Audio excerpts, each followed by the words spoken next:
Kannur railway Muthappan ക്ഷേത്രത്തിനോട് ചേർന്ന് ആശുപത്രി നിർമ്മിക്കാൻ നീക്കം. ഇതിനെതിരെ ആക്ഷൻ കമ്മിറ്റി രൂപീകരിച്ച് തുടർ നടപടികളുമായി മുന്നോട്ടു പോകാൻ ഭക്തരുടെ നേതൃത്വത്തിൽ ചേർന്ന യോഗത്തിൽ തീരുമാനമായി. ക്ഷേത്രാങ്കണത്തിൽ നടന്ന യോഗം കോർപ്പറേഷൻ ഡെപ്യൂട്ടി മേയർ പി ഇന്ദ്ര ഉദ്ഘാടനം ചെയ്തു. മുത്തപ്പൻ ക്ഷേത്രത്തിനോടനുബന്ധിച്ചുള്ള പ്രധാനപ്പെട്ട പൊതുചടങ്ങുകൾ നടക്കുന്ന സ്റ്റേജ് ഉൾപ്പെടെയുള്ള സ്ഥലത്താണ് ആശുപത്രി നിർമ്മിക്കുന്നത്. ആശുപത്രി നിർമ്മാണം ക്ഷേത്ര ചടങ്ങുകൾക്ക് തടസ്സമാകുന്നതോടൊപ്പം ക്ഷേത്രത്തിലെത്തുന്ന ഭക്തരുടെ വാഹനം പാർക്ക് ചെയ്യുന്നതിനും മറ്റ് പൊതുചടങ്ങുകൾക്ക് അസൗകര്യമുണ്ടാക്കുകയും ചെയ്യും.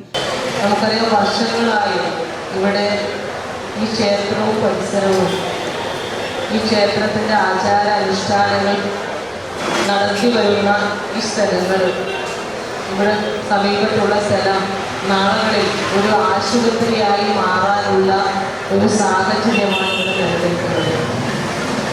ഇന്ന് നമ്മളിവിടെ കടന്നു വരുമ്പോൾ തന്നെ നമുക്കറിയാം, ഈ ഒരു വിശ്വാസത്തിൻ്റെ പേരിൽ നമ്മുടെ ഒരു ഹൈന്ദവ ആചാര അനുഷ്ഠാനം നടക്കുന്ന ഒരു അമ്പലത്തിൻ്റെ പരിസരത്ത്, ഒരു ക്ഷേത്രത്തിൻ്റെ പരിസരത്ത് ഒരു ആശുപത്രി വരിക എന്ന് പറയുമ്പോൾ അത് എല്ലാ വിശ്വാസത്തെയും ഹനിക്കുന്ന തരത്തിൽ, അതുമാത്രമല്ല ഇവിടെ ചടങ്ങുകൾക്ക് വിഘാതമുണ്ടാക്കുന്നു, ആളുകൾക്ക് കടന്നു വരാൻ പറ്റില്ല.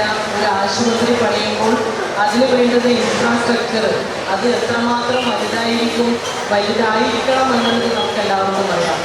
അത്രമാത്രം സൗകര്യം ഈ കാണുന്ന സ്ഥലത്ത് ഉണ്ടോ എന്നുള്ളത് പോലും പരിശോധിക്കാതെ ഇവിടേക്ക് കടന്നു വരുന്ന വിശ്വാസികൾക്ക് തടസ്സമുണ്ടാക്കുന്ന രീതിയിലാണ് ഇവിടെ ഒരു ആശുപത്രി നിർമ്മാണം വരാൻ പോകുന്നത് എന്നുള്ളത് എല്ലാവരും അത്ഭുതത്തോടെ, ആശ്ചര്യത്തോടെയാണ് ഈ നാട്ടുകാർ നോക്കിക്കാണുന്നത്.